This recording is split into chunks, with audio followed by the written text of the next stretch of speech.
صلی اللہ علیہ وسلم۔ حضرت سیدنا ابراہیم خلیل اللہ اعلیٰ نبی نام علیہ الصلاۃ والسلام کا تذکرہ قرآن مجید نے کئی جگہوں پہ بیان فرمایا ہے۔ نبی پاک صلی اللہ تعالی علیہ وسلم نے ارشاد فرمایا ہے کہ میں ملت ابراہیم پہ ہوں۔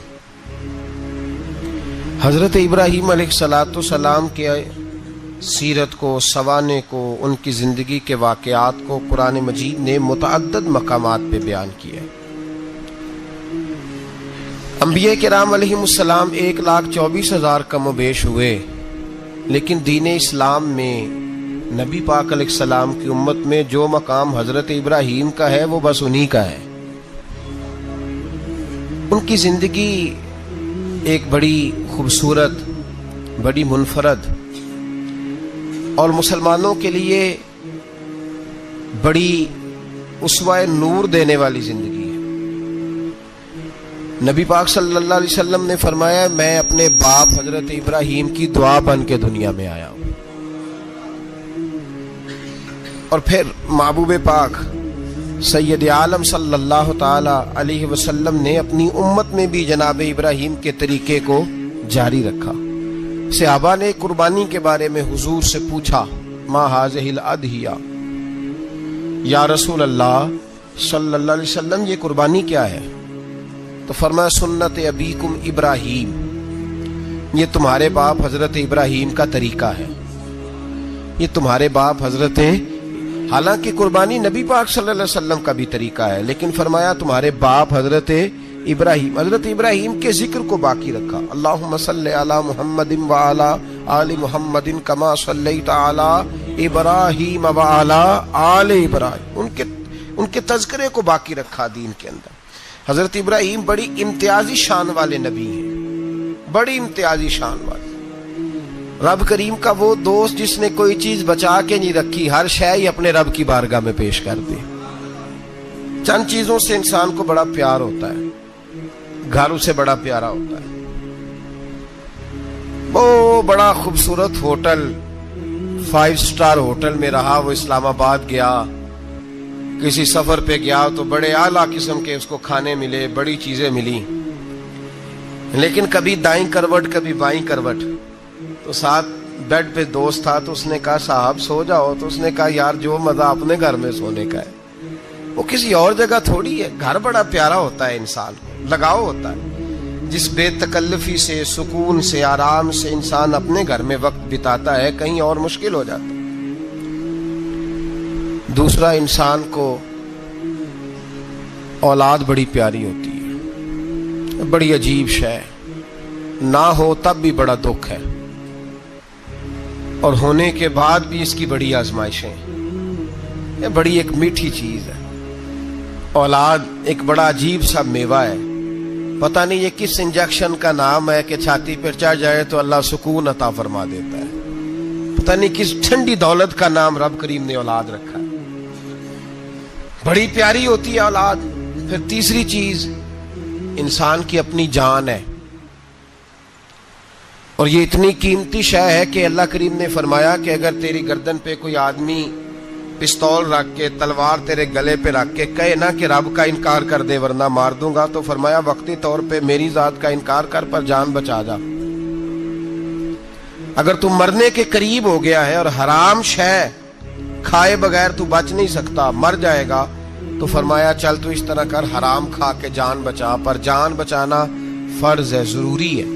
وطن بڑا پیارا، اولاد بڑی پیاری، جان بڑی پیاری، پر حضرت ابراہیم سے رب کریم نے فرمایا چل ابراہیم کوئی چیز دے، تو کہا یا اللہ تینوں ہی تیرے نام پہ قربان کرتا ہوں، تیری ہوئی ساری، ہر شے تیری۔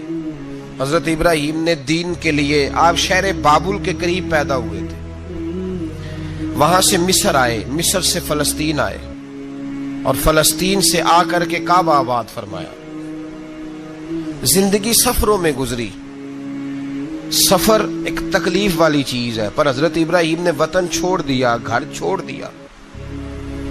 جان بڑی عزیز ہوتی ہے، اصل میں نا جب انسان جدوجہد کرتا ہے نا دین کے لیے تو اس کے راستے میں بڑی چیزیں آتی ہیں، کبھی اولاد، کبھی گھر، کبھی باہر، کبھی حکومتیں، کبھی سیاستیں، کبھی چدراہٹیں، اس کے راستے میں بڑا کچھ آتا ہے اور اسے ہر چیز کو فیس کرنا پڑتا ہے۔ گھر کے اندر بھی جنگ ہوتی ہے اور گھر کے باہر بھی لڑائی ہوتی ہے۔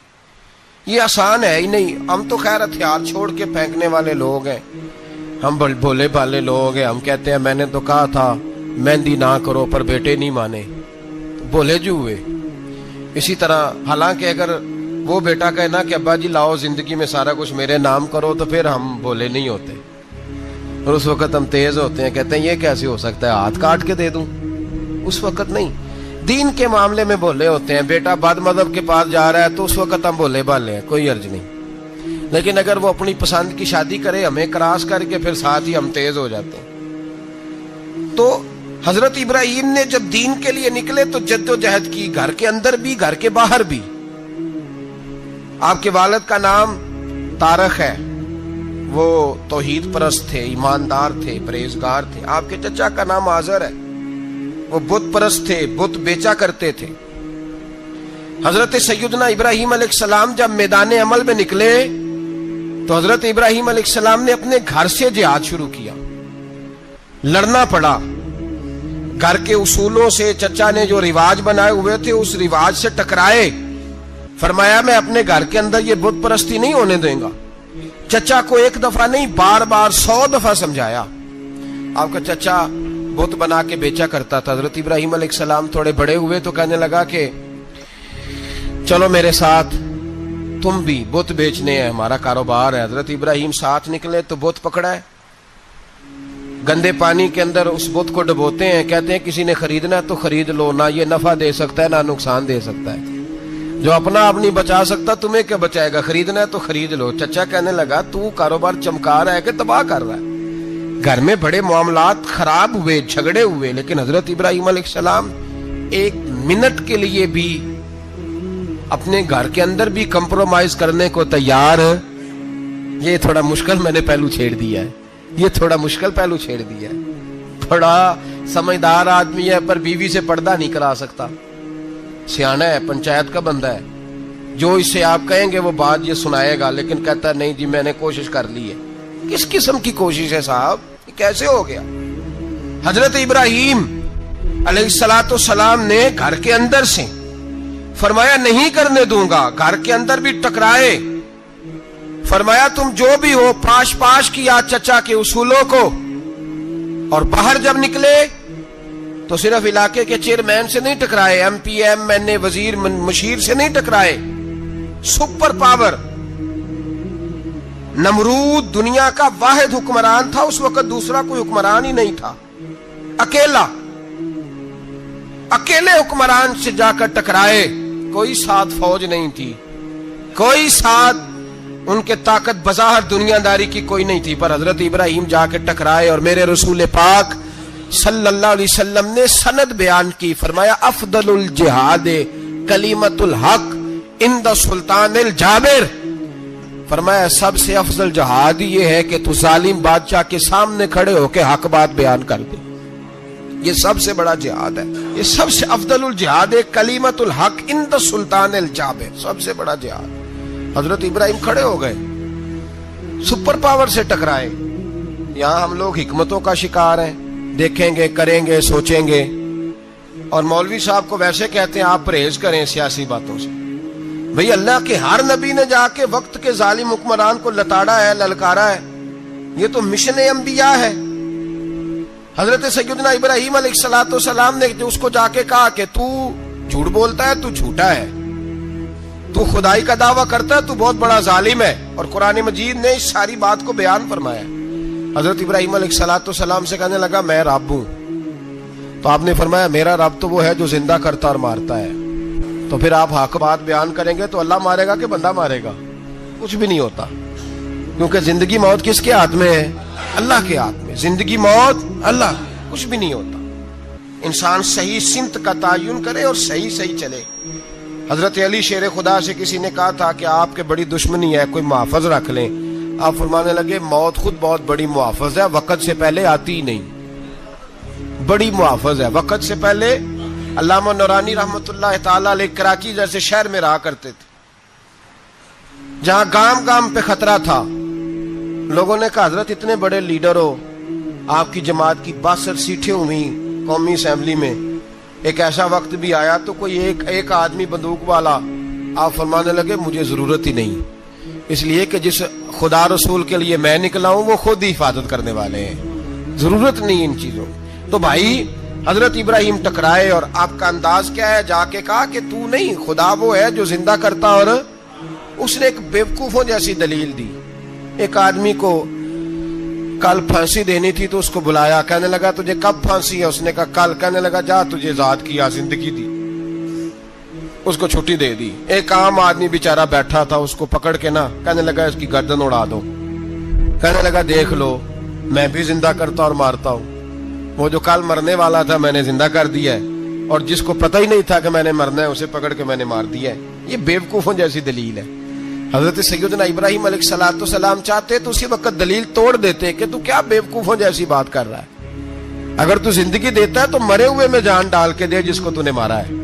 لیکن حضرت ابراہیم نے دیکھا کہ بیوقوف ہے, بیوقوفوں سے بحث نہیں ہوتی, دلیل بدل لی جاتی ہے, ان کی عقل کے مطابق بات کی جاتی ہے. حضرت ابراہیم فرمانے لگے میرا رب وہ ہے جو سورج مشرق سے نکالتا ہے اور مغرب میں غروب کرتا ہے. تو اگر رب ہے تو تو مغرب سے نکال کے مشرق میں غروب کر. فبہت الذی کفر, کافر لاجواب ہو گیا, اس کے پاس اس چیز کا کوئی جواب نہیں تھا. علامہ اسماعیل حقی نے خوبصورت فقرہ لکھا ہے, خوبصورت جان ڈال دی ایک جملہ کہہ کے. حضرت سیدنا علامہ اسماعیل حقی رحمۃ اللہ علیہ فرمانے لگے چونکہ نمرود بیوقوفوں جیسی باتیں کر رہا تھا, اگر وہ یہ کہہ دیتا نا کہ میں سورج کو نکالتا ہوں مشرق سے, میں غروب کرتا ہوں معاذ اللہ مغرب میں میں نکالتا ہوں, تو آپ اپنے رب سے کہیے کہ وہ مغرب سے نکال کے مشرق میں غروب کرے.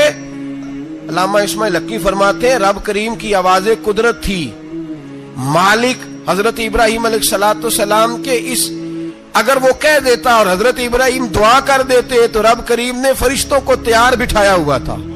فرمایا اگر یہ کہہ دے میرے خلیل سے کہ سورج مغرب سے نکال کے مشرق میں غروب کرنا ہے تو تیار رہنا, جس طرح خلیل کہیں گے ویسے ہی کر دیں گے.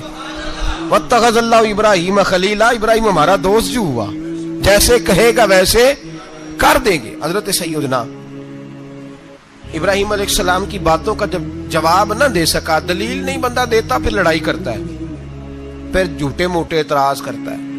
دلیل ختم ہوتی ہے تو لوگ ذاتیات پہ اترتے ہیں, کہتے ہیں یہ کھانستا صحیح نہیں, دیکھتا صحیح نہیں. دلیل ختم, اب ذاتیات پہ اترے, کہنے لگے مجھے پتہ چلا ہے کہ یہ فلانی جگہ گیا تھا تو وہاں جا کے اس نے اس طرح کیا ہے. پھر لوگ ذاتیات پہ اترتے ہیں, جب دلیل کا جواب دلیل سے نہیں دے پاتے پھر ذاتیات پر اتر کر حملے کرتے ہیں. حضرت ابراہیم کے دلائل کا جواب نمرود نہ دے سکا تو کہنے لگا کہ اس کو آگ میں ڈال دو. قوم گئی ہوئی تھی ساری, آپ نے بات سنی ہوئی ہے, میں نے صرف اشارہ دینا ہے, میلے پہ. تو حضرت سیدنا ابراہیم علیہ السلام نے سارے بت توڑ دیے, کلاڑا بڑے بت کی گردن پہ رکھا. واپس آئے, کہنے لگے بت کس نے توڑے ہیں؟ تو فرمایا اس سے پوچھ لو جس کی گردن پہ کلاڑا ہے. کہنے لگے یہ تو بول ہی نہیں سکتا. تو فرمانے لگے بڑے بیوقوف ہو, جو بولتا ہی نہیں, سنتا ہی نہیں, اپنا آپ نہیں بچا سکتا, اس کی پوجا کرتے ہو. کہنے لگے پکڑو, دلیلیں ختم ہو گئی, اس کو آگ میں ڈالو. بہت بڑی حویلی 45 فٹ مربع پہ مشتمل ایک حویلی بنائی گئی اور 45 فٹ اونچی. مختلف روایات, علامہ اسماعیل حقی کہتے ہیں کہ 3 مہینے تک نمرود نے کہا کہ اس کے اندر لکڑیاں ڈالو. لوگ پوچھنے لگے کتنی دنیا جلانی ہے؟ کہنے لگا بندہ تو ایک جلانا ہے, پر بندہ بڑا تگڑا ہے, ایک بندہ. 3 مہینے لکڑیاں ڈالی گئیں. اور لوگوں کی جو تہمات ہوتی ہیں نا وہ بڑی عجیب ہوتی ہیں. تہمات میں نے بڑی تفصیل سے رمضان المبارک میں گفتگو کی تھی. بدشگونی, تہمات لوگ لیتے ہیں. اس وقت بھی لوگ تہمات کا شکار ہو گئے. عقیدہ بگڑ جاتا ہے تو وہ عجیب و غریب باتیں کرنے لگتا ہے. تہمات کا شکار ہو گئے. بیبیاں نظر مانتی, میں بیمار ہوں, اگر صحیح ہو گئی تو اتنے من لکڑی دوں گی حضرت ابراہیم کی آگ جلانے کے لیے. ایک عورت لے کے جا رہی ہے لکڑیاں, تو ایک نیک دل آدمی نے اس سے پوچھا کہاں جا رہی ہو؟ کہنے لگی میں نے منت مانی تھی تو حضرت ابراہیم علیہ الصلوۃ والسلام کو معاذ اللہ جلانے کے لیے لکڑیاں لے کے جا رہی ہوں. تو وہ رب کریم کے بندے کہنے لگے تو ڈھونڈتی رہے گی تجھے وہ جگہ ملے گی نہیں. وہ بی بی کئی مہینے گھومتی رہی, جگہ ہی نہیں ملی جہاں لکڑیاں ڈالنی, ماری گئی. تو حمات کا شکار ہوئے بہت سارے لوگ. تو حمات کا بھائی, تو حمات دین کے اندر منع ہے. تو حمات دین میں کوئی نظر ماننا, کوئی کسی بزرگ کے مزار پہ جا کے سالے ثواب کے لیے کوئی چیز ماننا, یہ تو درست ہوا. لیکن غیر شرعی نظریں مان لینا کہ میں آ کے گرد چکر لگاؤں گا, میں جناب وہاں جا کے یہ والا تماشا کروں گا, میں دھاگا باندھوں گا, میں رسا کاٹوں گا, میں وہاں گندے ہوں سے پانی پیوں گا, ان کی شریعت اجازت, یہ توہمات ہیں, بدشگونی ہے. دین میں ان کی کوئی گنجائش. آپ نظر ماننے سے پہلے بھی کسی عالم سے رابطہ کریں کہ میں منت مانگنے لگا ہوں تو کیسے ماننی چاہیے, اس کا طریقہ پوچھیں. ایسے ہی غلط چیز کی منت تھوڑی مان لی جائے گی. بہرحال آمدام برسرے مطلب حضرت ابراہیم کے لیے آگ جلائی گئی. 45 فٹ اونچی آگ ہے, پرندہ بھی اوپر سے گزرتا ہے تو نیچے گر جاتا ہے جل کے. اتنے دن لگا کے آگ جلائی گئی.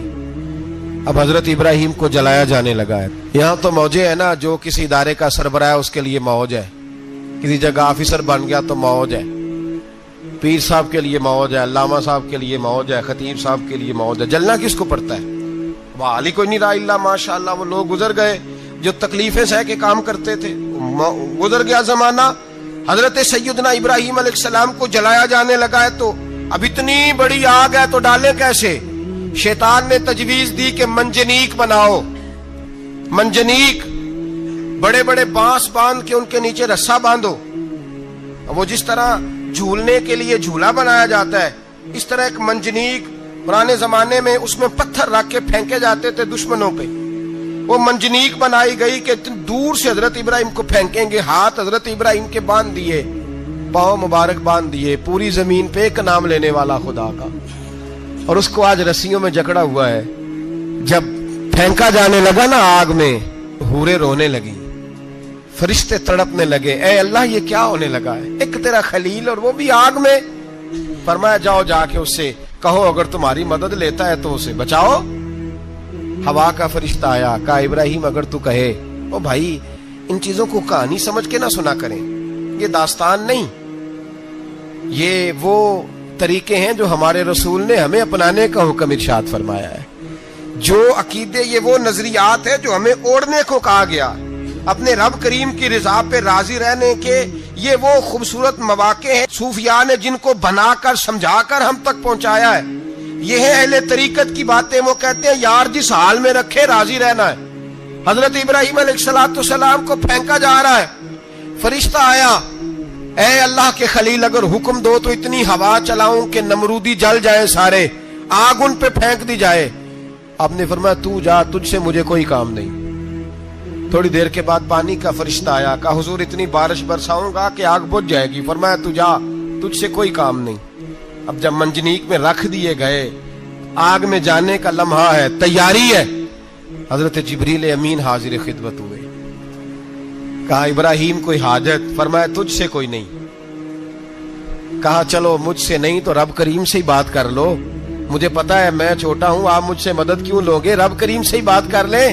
تو حضرت ابراہیم کہنے لگے جبریل یہ بتا, رب کو نہیں پتا اس کا خلیل کس حال میں ہے, اسے نہیں پتا میں کس حال میں ہوں, میرے ہاتھ بندے ہیں, پیر بندے ہیں آگ میں, اسے نہیں پتا.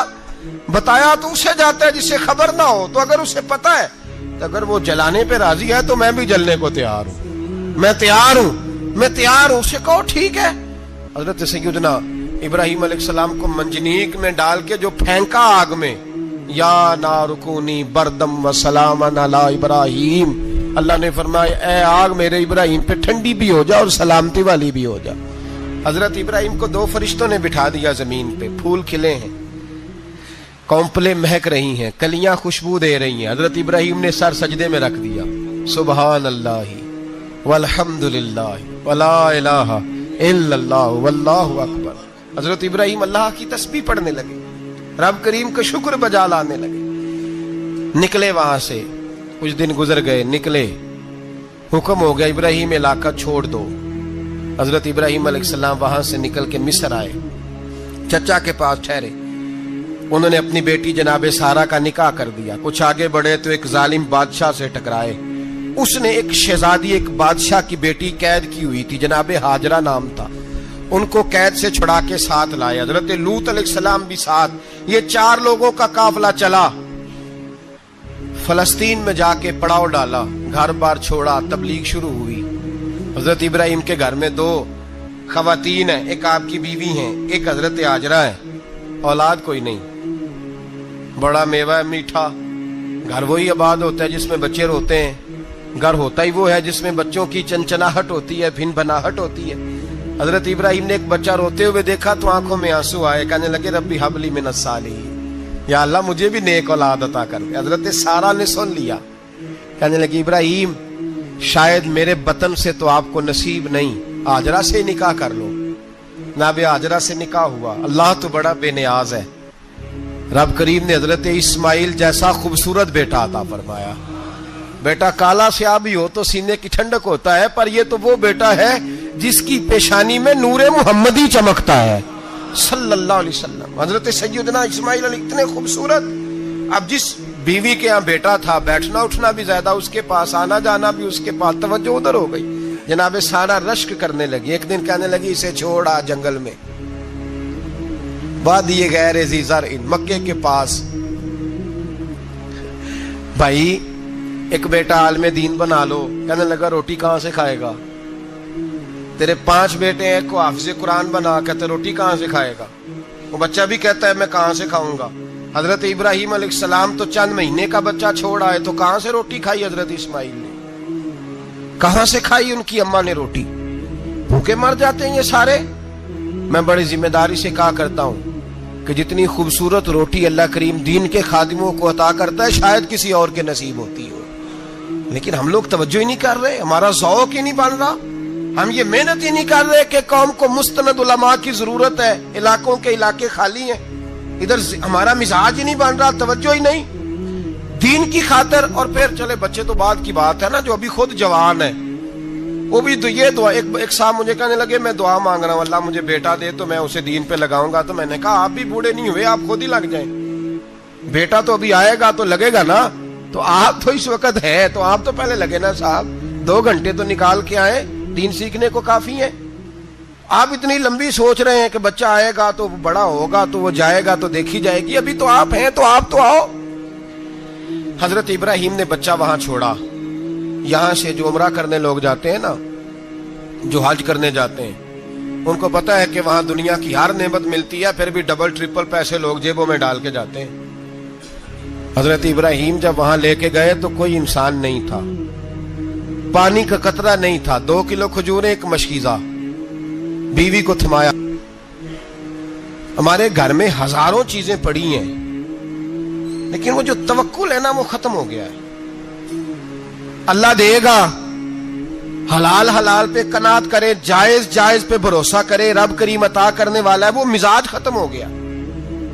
حضرت سیدنا ابراہیم علیہ السلام 2 کلو کھجوریں، ایک مشکیزہ پانی کا دے کر کے، اور وہاں بٹھایا آپ نے اپنے بچے کو اور اپنی زوجہ جناب ہاجرہ کو، اور بٹھا کر کے یہ واپس پلٹنے لگے تو حضرت ہاجرہ سلام اللہ علیہ نے آواز دی، کہا ابراہیم کس کے سہارے پہ چھوڑ کے جا رہے ہیں؟ جہاں آب زمزم کا کنواں ہے نا، جو لوگ گئے ہیں انہوں نے صفا مروہ کی صحیح کی ہے، صفا مروہ سے باہر نکلے نا، سرکار کی ولادت کا مقام ہے، اس جگہ پہ آب زمزم کا کنواں تھا، وہاں حضرت سیدنا ہاجرہ کو بٹھایا، کوئی چیز نہیں، کوئی درخت نہیں، کوئی کھیت نہیں، کوئی پانی نہیں، کوئی کنواں نہیں، وہاں بٹھایا اور بٹھا کر کے نکلنے لگے تو جناب ہاجرہ فرمانے لگی ابراہیم کس کے سہارے پہ چھوڑ کے جا رہے ہو؟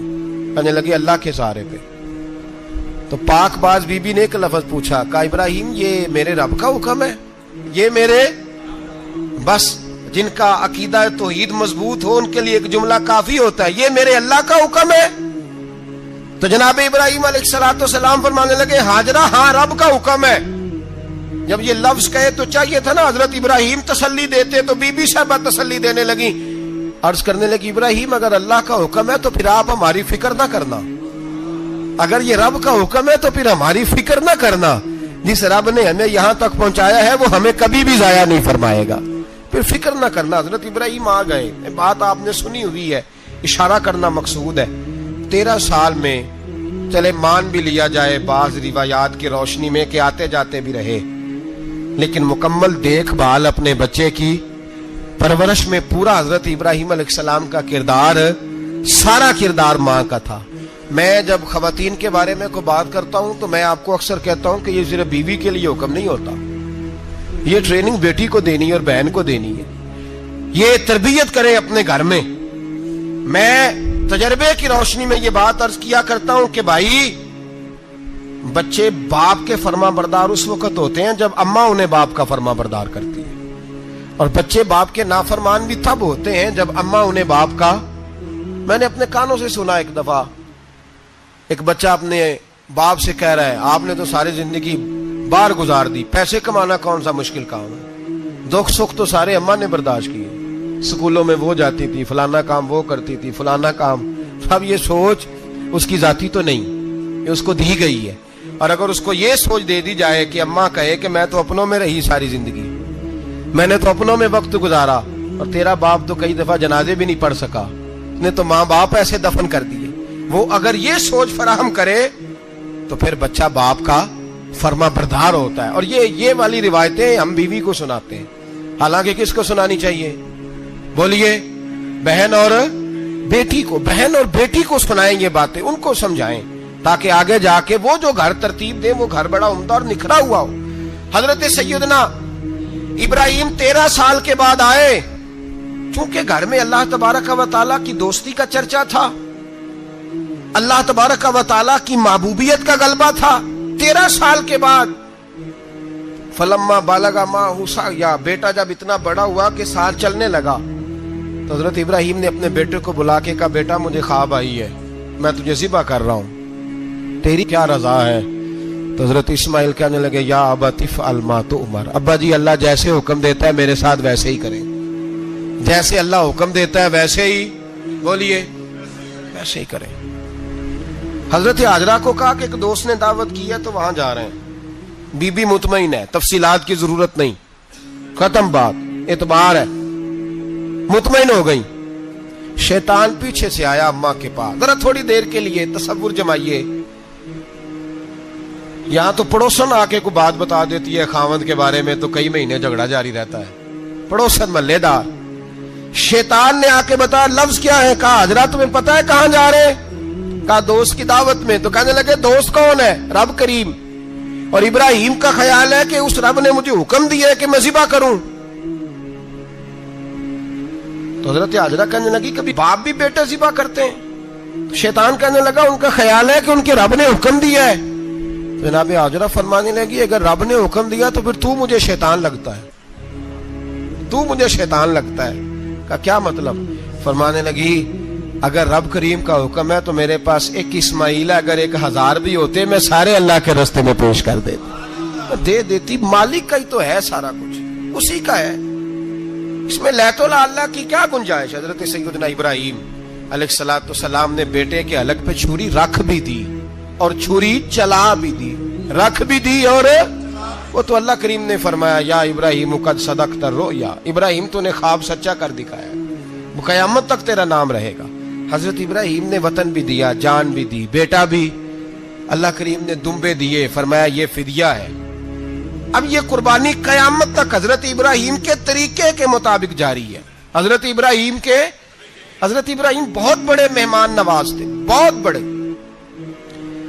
آپ جب مصر میں قیام تھا تو بڑے بڑے لمبے چوڑے لنگر پکتے تھے, لوگ آیا جایا کرتے تھے, بڑا تفصیل کے ساتھ کھانا ہوتا تھا.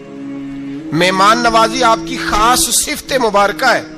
ہمارے ہاں بھی مہمان نوازی ہوتی ہے امیروں کی, بلکہ اب تو مہمان نوازی اس طرح کی ہے کہ کل تیری میرے پاس دعوت ہے اور پرسوں میری تیرے پاس ہے.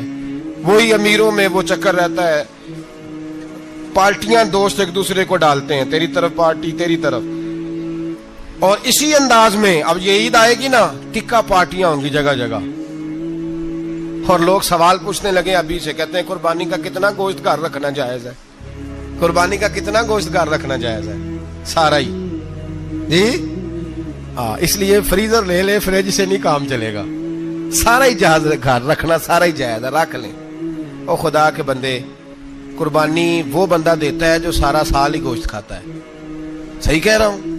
قربانی صاحب نصاب، صاحب استطاعت بندہ دیتا ہے نا، تو وہ سارا سال ہی گوشت، تو سارا گھر میں رکھنا بھی جائز ہے، لیکن سارا دے دینا بھی۔ تو جو آ رہی ہے اس پہ کیوں توجہ کرتے ہو؟ جو دوسرا جائز ہے اس پہ کیوں نہیں عمل کرتے؟ سارا تقسیم کر دیں، بات ختم ہوئی۔ یقین کریں، محرم میں جا کے دوست ٹیلی فون کر کے سوال پوچھتے ہیں، کہتے ہیں صاحب سنا ہے قربانی کا گوشت محرم میں کھانا جائز نہیں۔ میں کہ نہیں، ربیع الاول چ بھی جائز جے، رجب رمضان تک کھاؤ، کوئی بندہ نہیں منع کرتا، اس لیے کہ کسی کو دینا تو پسند ہی نہیں، یا پھر اس میں سے جو خاص خاص چیزیں ہیں وہ اپنی فریج میں، اور باقی جو ہے وہ دوسروں کے لیے۔ یہ کیا طریقہ ہے ہمارا؟ اور اسی پہ عمل ہے۔ اللہ تبارک و تعالی ہمیں سمجھنے کی توفیق عطا فرمائے۔ حضرت ابراہیم بہت بڑے مہمان نواز تھے، صرف قربانی نہیں دیتے تھے، سارا سال بہت سارا لنگر، بہت سارا کھانا پینا، بہت ساری چیزیں جاری رہتی تھی۔ اور جتنے غریب لوگ تھے فلسطین کے، ان کو پتا تھا کہ حضرت ابراہیم علیہ السلام کا لنگر جاری ہے فلسطین میں جب آپ کا قیام تھا۔ ایک دفعہ ڈھیروں مہمان آ گئے اور کھانے کو کوئی چیز نہیں۔ حضرت سارہ اور جناب ہاجرہ دونوں اس وقت موجود تھیں۔ وہ کہنے لگی ابراہیم بہت سارے مہمان آ گئے تو کیا کریں؟ جناب سارہ کہنے لگی کس طرح کر کے ان کی مہمان نوازی کرنی؟ اور حالات یہ ہیں کہ قحط پڑا ہوا ہے فلسطین میں، مصر میں، دور دراز علاقوں میں۔ تو حضرت ابراہیم کہنے لگے یہ اللہ کے مہمان ہیں اور ہمیں رب کریم کا بندہ سمجھ کے آ گئے، اللہ ہی بندوبست کرے گا۔ فرمانے لگے میرا مصر میں ایک دوست ہے، وہ قحط کے دنوں میں غلہ جمع کر لیتا ہے، میں اس کی طرف پیغام بھیجتا ہوں، مجھے امید ہے وہاں سے غلہ ملے گا۔ 2 3 5 اونٹ والے غلام بلائے اور ان کو کہا کہ جاؤ غلہ لے آؤ مصر کے دوست سے۔ وہ لوگ کہتے ہیں ہم غلہ لینے گئے، وہاں جب پہنچے تو حضرت ابراہیم خلیل اللہ علیہ السلام کا پیغام دیا تو آپ کا وہ دوست کہنے لگا غلہ تو بے شمار تھا، مجھے خبر نہیں تھی کہ حضرت ابراہیم کا پیغام آئے گا، تو میں تو سارا تقسیم کر چکا ہوں، لوگ لے گئے، اب تو کوئی شے نہیں۔ اب وہ خالی آ گئے 5 کے 5 اونٹ۔ جب خالی آئے تو حضرت ابراہیم کی حویلی کی دیواریں چھوٹی چھوٹی تھیں، ان غلاموں میں سے، خادموں میں سے، آپ کے ان چاہنے والوں میں سے ایک کہنے لگا یار وہ غریب تو انتظار کر رہے ہوں گے کہ غلہ لینے گئے ہیں، ہمیں روٹی ملے گی۔ چھوٹی چھوٹی دیواریں ہیں، وہ جب دیکھیں گے نا خالی آ گئے تو انہیں تکلیف ہوگی، اس طرح کرو بوریوں میں ریت بھر لیتے ہیں، ریت بھر کے لے جاتے ہیں، بعد میں اندر رکھ کے انہیں سمجھا بہلا لیں گے یا حضرت ابراہیم کو بتائیں گے، وہ خود ہی ان لوگوں کی دلجوئی فرمائیں گے۔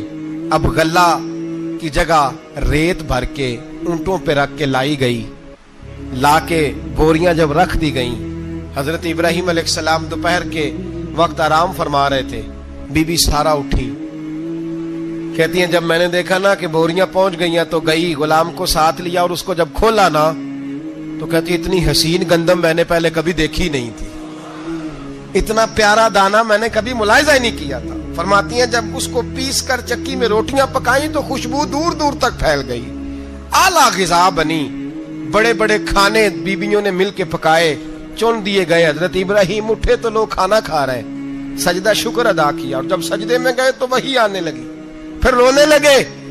جب پلٹ کر باہر تشریف لائے تو جناب سارہ کہنے لگی ابراہیم تمہارا مصری یار بڑا اچھا ہے، اس نے اتنی اعلیٰ گندم بھیجی ہے کہ اتنی تو میں نے پیاری گندم کبھی دیکھی نہیں۔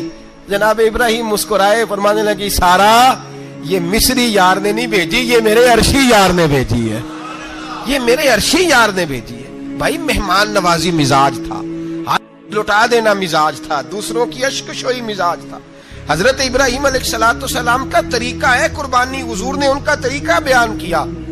اگر سال کے بعد قربانی دینا ان کا طریقہ ہے تو سارا سال غریبوں کو روٹی دینا بھی حضرت ابراہیم کا طریقہ ہے، سارا سال غریب کی نوکری کرنا یہ بھی حضرت ابراہیم کا طریقہ ہے، بھوکے کو کھانا کھلانا یہ بھی۔ میرے مصطفیٰ کریم سید عالم صلی اللہ علیہ وسلم سے صحابہ نے پوچھا حضور بہترین مسلمان کون ہے؟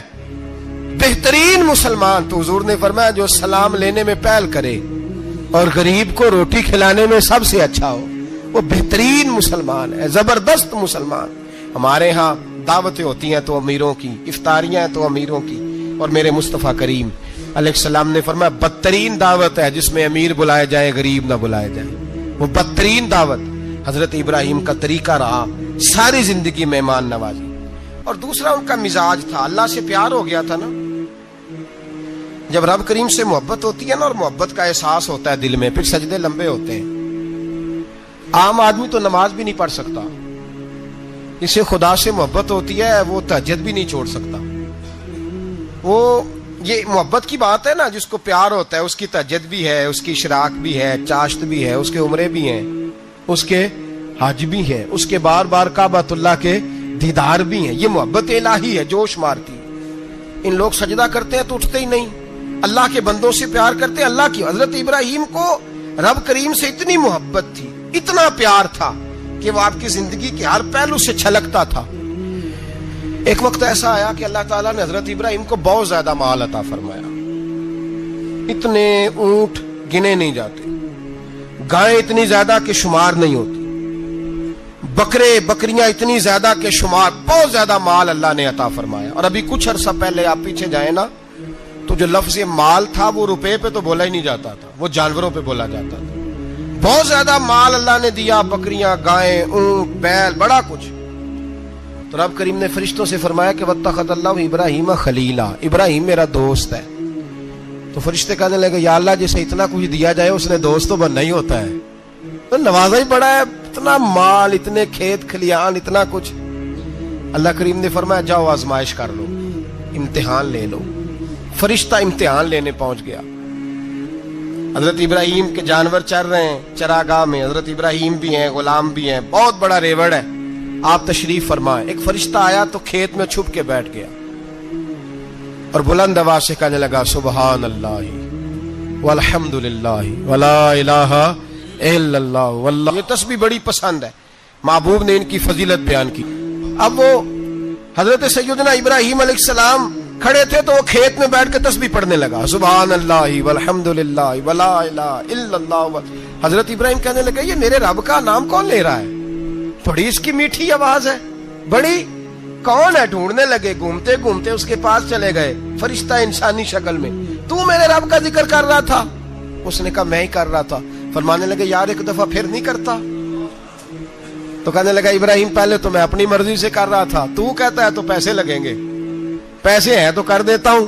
حضرت ابراہیم کہنے لگے بول تو کیا لے گا، میرے اللہ کا ذکر سنانے کا کیا لے گا؟ کہنے لگا جتنی بکریاں آپ چرا رہے ہیں ساری دے دے تو میں اللہ کا ذکر سنا دیتا ہوں۔ اور آپ نے فرمایا بس جا تیری ساری ہوئی، میرے رب کا ذکر سنا۔ اور پھر شروع ہو گیا سبحان اللہ الحمد للہ ولا الہ الا اللہ واللہ اکبر۔ حضرت ابراہیم علیہ السلام کیف میں، یار پھر ذرا سنا، نہ علما وچ پھسا سانو، تو یار دی گل سنا سانو، ذرا دوبارہ سنا۔ پھر سنایا، ایک دفعہ پھر کہا، فرشتہ کہنے لگا بس جی آپ کے پیسے پورے ہو گئے۔ حضرت ابراہیم کہنے لگے چل ایک دفعہ اور سنا۔ کہنے لگا پیسے لگیں گے، تو کیا لے گا؟ کہنے لگا گائیں بھینسیں ساری میری۔ فرمایا بس یار اتنی قیمت، تو سنا صحیح، سارا کچھ ہی تیرا۔ پھر شروع ہو گیا سبحان اللہ والحمد للہ ولا الہ الا اللہ واللہ اکبر۔ گائیں دے دیں، بھینسیں دے دیں، وہ ذکر سناتا ہے۔ حضرت ابراہیم کبھی مچلتے ہیں، کبھی روتے ہیں، کبھی آہیں بھرتے ہیں، تو میرے رب کا نام لے رہا ہے، ذرا پھر سے لے، کیف جاری ہے۔ کہنے لگا بس بھائی۔ حضرت ابراہیم فرمانے لگے تو اور لے لے جو لینا ہے، مجھے ذکر سنا۔ اس نے کہا ابراہیم بکریاں میں لے چکا، گائے بھینسیں میں لے چکا، اونٹ رہ گئے، سارے لے لوں گا پھر ذکر سناؤں گا۔ فرمایا جا تیرا ہوا تو ذکر سناتا رہ، میں دیتا ہوں۔ دے دیا، کچھ دیر ذکر کیا تو اب خاموش ہو گیا۔ حضرت ابراہیم خلیل اللہ علیہ السلام فرمانے لگے ذکر سنا۔ کہنے لگا ابراہیم اب تیرے پاس دینے کو کیا ہے، ہر چیز تو میں لے چکا۔ آپ فرمانے لگے یہ گائے بھینسیں بکریاں چرانے کے لیے تجھے کوئی نوکر ملازم بھی تو چاہیے نا، تو اس طرح کر مجھے رکھ لے، میں روٹی نہیں مانگوں گا، کھانا نہیں مانگوں گا، تو اللہ کا ذکر سناتا رہنا، میں تیرے جانوروں کی نوکری کرتا رہوں گا۔ حضرت ابراہیم علیہ السلام نے جب یہ کہا نا، فرشتے کی آنکھوں میں آنسو آ گئے۔ تر دامنی پہ شیخ ہماری نہ جائیے، ہم دامن نچوڑ دیں تو فرشتے وضو کریں۔ فرشتہ رو پڑا اور کہنے لگا ابراہیم مجھے سینے سے لگاؤ، آپ واقعی اس قابل ہے کہ اللہ آپ کو اپنا دوست بنائے، واقعی اس قابل ہے کہ رب آپ کو اپنا حضرت ابراہیم علیہ السلام کا خدا سے محبت کرنے کا نرالا انداز. اور میرے بھائی یہی محبت انہیں میرے مصطفیٰ سے بھی تھی. ایک نبی گھر بنا رہا ہے, دوسرا بنوا رہا ہے. حضرت اسماعیل علیہ السلام پتھر اٹھا اٹھا کے لا رہے ہیں, جناب ابراہیم بنا رہے ہیں. جب خانہ کعبہ بن گیا تو کہنے لگے ربنا وابعث فیہم رسولا, اے اللہ اب اسے بسانے کے لیے اپنا آخری رسول بھی عطا فرما. نبی پاک فرماتے ہیں میں دعا ہوں حضرت ابراہیم کی. یہ قربانی حضرت ابراہیم کا طریقہ ہے. حضور نے اگرچہ نبی پاک کی اپنی سنت تھی, یہ بھی کہہ سکتے تھے سنتی و سنت ابیکم ابراہیم, میری سنت ہے اور تمہارے باپ ابراہیم کی سنت ہے. یہ نہیں فرمایا. جب صحابہ نے کہا قربانی کیا ہے, فرمایا سنت ابیکم ابراہیم, یہ تمہارے باپ ابراہیم کی سنت ہے. ہر صاحب نصاب پر قربانی واجب ہے. جو زکوٰۃ کا نصاب رکھتا ہو اس پر قربانی واجب ہے. یعنی ضروریات سے زیادہ اتنے پیسے جتنے پیسوں سے زکوٰۃ فرض ہوتی ہے, اتنے پیسے جس آدمی کے پاس قربانی سے پہلے پہلے آ جائیں اس آدمی پر قربانی کرنا واجب ہے. بکرا, چھترا, دمبا 1 سال کا یا دمبا 6 مہینے کا ہو پر اتنا بڑا محسوس ہوتا ہو کہ لگے کہ 1 سال کا ہے, اس کی قربانی ہو سکتی ہے. جانور میں کوئی عیب نہیں ہونا چاہیے. اتنا کمزور نہ ہو کہ ذبح جہاں اسے کرنا ہے وہاں وہ چل کے جا نہ سکے, اتنا کمزور جانور نہ ہو. اس کے اندر بظاہر کوئی اتنا بڑا نقص نہ پایا جاتا ہو, کانا نہ ہو, لنگڑا نہ ہو, کوئی اس کی ہاتھ نہ کٹے ہوئے ہوں, ایسا نقص جو واضح ہو. بکرا 1 سال کا, گائیں اور بھینس یہ 2 سال کی, اونٹ 5 سال کا. اب اس میں یہ ہے کہ ہمارے بہت سارے دوست چونکہ ہم دیہاتی لوگ ہیں تو پوچھتے ہیں کہ دوندا نہیں ہے تو چوگا نہیں ہے, تو یہ ہماری پنجابی کی اصطلاحات ہیں. پنجابی کی شریعت اسلامیہ نے سال بتائے ہیں. یہ تو ہم نے اپنی آسانی کے لیے, یا دیہاتوں میں جو ماحول تھا اس طرح کا جانور لیں, خوبصورت جانور لیں. جو نصاب ہے وہ بھی میں نے آپ کو بتایا, لیکن ایک اور پہلو بھی ہے. نبی پاک صلی اللہ علیہ وسلم پہ زکوٰۃ کبھی فرض نہیں ہوئی, کبھی حضور پہ زکوٰۃ فرض نہیں ہوئی. نبی پاک صلی اللہ علیہ وسلم کے پاس اتنا سرمایہ کبھی اکٹھا ہوا ہی نہیں کہ زکوٰۃ فرض ہو. لیکن نبی پاک کے صحابہ فرماتے ہیں کہ مدینے کے 10 سالوں میں اللہ کے رسول نے ہر سال قربانی فرمائی ہے, ہر سال قربانی دی. اور جس سال حضور حج کرنے گئے اس سال اللہ کے نبی نے 63 اونٹ ذبح فرمائے. اور حضور صلی اللہ علیہ وسلم جب اونٹ ذبح کرنے لگتے نا تو صحابہ کہتے ہیں اونٹ خود دوڑ کے حضور کے سامنے آ کے لیٹ جاتا, اور نبی پاک اسے ذبح کرتے اور فرماتے ہیں ایک دوسرے کو دھکے دیتے اونٹ کے, پہلے میں نے جانا ہے ذبح ہونے کے لیے, پہلے میں نے. انہیں پتا تھا کہ جو مصطفیٰ کے ہاتھوں ذبح ہوگا وہ تو دائمی زندگی پا جائے گا, یہاں بھی وہاں بھی زندہ. 63 اونٹ ذبح کیے. ایک اونٹ میں کتنی قربانیاں ہوتی ہیں؟ 7. اب 63 کو 7 سے ضرب دو گے تو کتنی بنے گی؟ اور پھر نبی پاک صلی اللہ علیہ وسلم نے 10 سال مدینہ منورہ میں قربانی دی, ہر سال. اب وہ 63 اونٹ, ایک اونٹ میں 7 قربانیاں, ہر سال یہاں قربانی. اور مولا علی شیر خدا فرماتے ہیں نبی پاک 2 قربانیاں دیتے. میں نے کہا حضور 2 جانور ذبح کر رہے ہیں آپ, تو حضور نے فرمایا ایک میری طرف سے, ایک میری امت کی طرف سے, غریبوں کی طرف سے. اور حضرت علی کو حضور نے وصیت فرمائی تو 2 دیا کرے گا. یا رسول اللہ صلی اللہ علیہ وسلم میں غلام ہوں, خادم ہوں. حضور نے فرمایا علی ایک تو نے اپنی دینی ہے, ایک میری طرف سے دینی ہے. 2 قربانیاں. مولا علی نے بھی ساری زندگی 2 قربانیاں دی. حضرت علی بھی مال کے نصاب نہیں تھے, اپنا مکان ہی نہیں تھا, کوئی کاروبار نہیں تھا, کئی دن فاقے رہتے تھے, پر قربانیاں کتنی دیتے تھے؟ 2. ہمارے پاس ویسے اگر سسرال میں, میکے میں, کزنوں میں کچھ شادی ہو جائے تو 50-60 ہزار کا خرچہ برابر ہے, وہ پکا ہے. اور قربانی کی باری غریب ہو گئے, سارے غریب ہو گئے. کہتے نہیں یہاں مشکل ہے. او خدا کے بندے, اللہ کے ساتھ تجارت کر, اس کے رستے میں 1 دے گا, رب تجھے 70 گنا اضافہ کے ساتھ عطا فرمائے گا. قربانی مال کے نصاب پہ ہے. کوشش کیا کریں کہ اللہ کے رستے میں جب دینا ہو پھر لیت اللہ سے بچیں, خوبصورت جانور لائیں. جن کو اللہ نے توفیق دی ہے ان کے لیے نصیحت ہے, جن کو اللہ نے توفیق دی. میں نے اپنے حضرت صاحب کو دیکھا ہے, وہ کہتے تھے کئی جانور اللہ نے بڑا نوازا ہے. کہتے ایک میرا ہے, ایک میرے ماں کا, ایک میرے باپ کا ہے, ایک میرے فلاں استاد صاحب کا, ایک میرے پیر صاحب کا ہے.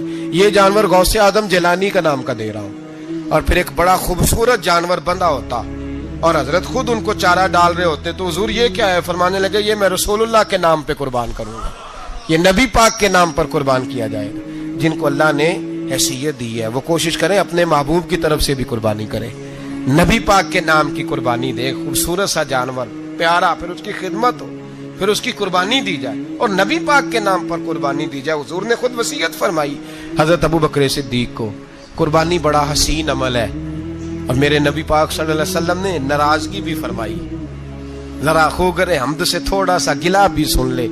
میرے حبیب نے فرمایا جو طاقت کے باوجود قربانی نہ کرے وہ ہماری عیدگاہ میں عید کی نماز پڑھنے نہ آئے، وہ نہ آئے۔ اور یا رسول اللہ جو کرے گا، فرمایا قربانی کے جانور کا خون کا قطرہ بعد میں زمین پہ گرے گا، اللہ اس کے سارے گناہ پہلے معاف فرما دے گا، اللہ اس کے سارے گناہوں کو بخشے گا۔ قربانی کریں، خوبصورت انداز میں کریں، اللہ کی رضا کے لیے۔ بزرگوں نے لکھا ہے 3 حصے کرو گوشت کے، ایک گھر میں رکھو، ایک رشتہ داروں میں بانٹو، پڑوسیوں میں بانٹو، اور تیسرا فقط غریبوں کو دو۔ لیکن میں اکثر یہ سوچتا ہوں کہ ہمارے ہاں قربانی کرتا ہی وہ ہے جن کے گھر میں ہر جمعرات کو چھوٹا گوشت پکتا ہے، اور جن کے گھر میں ہفتے میں 3 دفعہ مرغی کا گوشت پکتا ہے، وہی تو قربانی دینے کے قابل ہوتے ہیں۔ تو وہ بھی اگر قربانی کے بکرے میں سے بھی تیسرا رکھنا چاہیں تو اجازت تو ہے، میں نے کہا سارا رکھنے کی بھی اجازت ہے، لیکن اگر آپ مہربانی کریں، کوشش کریں کہ یار ہم تو سارا سال ہی کھاتے ہیں، اور ہمارے ہاں جو گوشت تقسیم ہوتا ہے نا وہ بھی باری لگی ہوئی ہے، ادھر سے پلیٹ آئی تھی گوشت کی تو ادھر سے بھر کے چلی گئی، بھئی اس نے کی ہے، اس کو بار بار گوشت دینے کا کیا مطلب ہے؟ آپ یہ دیکھیں عزیزوں میں، رشتہ داروں میں، اور میں اگر تھوڑا سا آپ کی توجہ کرانے میں کامیاب ہو جاؤں تو سفید پوش لوگوں کو دیکھیں، کچھ سفید پوش ہیں، سفید پوش جن کے اوپر قرضے ہیں، بیماریوں نے جکڑ لیا ہے، گھر میں بڑے بڑے سخت مریض آ گئے ہیں، سفید پوش پہلے دیا کرتے تھے۔ آپ ان سے پوچھتے ہیں صاحب قربانی، تو بات کو ٹالتے ہیں، وہ کہتے ہیں سوچ رہا ہوں کوئی حصہ ڈال جائے، پردہ پوشی کرتے ہیں، کہتے ہیں کہیں حصہ رکھا ہوا پردہ پوش۔ اکثر وہ لوگ قربانی نہیں دے پاتے، اکثر دیا کرتے تھے اب نہیں دے پا رہے، کیوں؟ اس لیے کہ مشکلات ایسی آ گئیں۔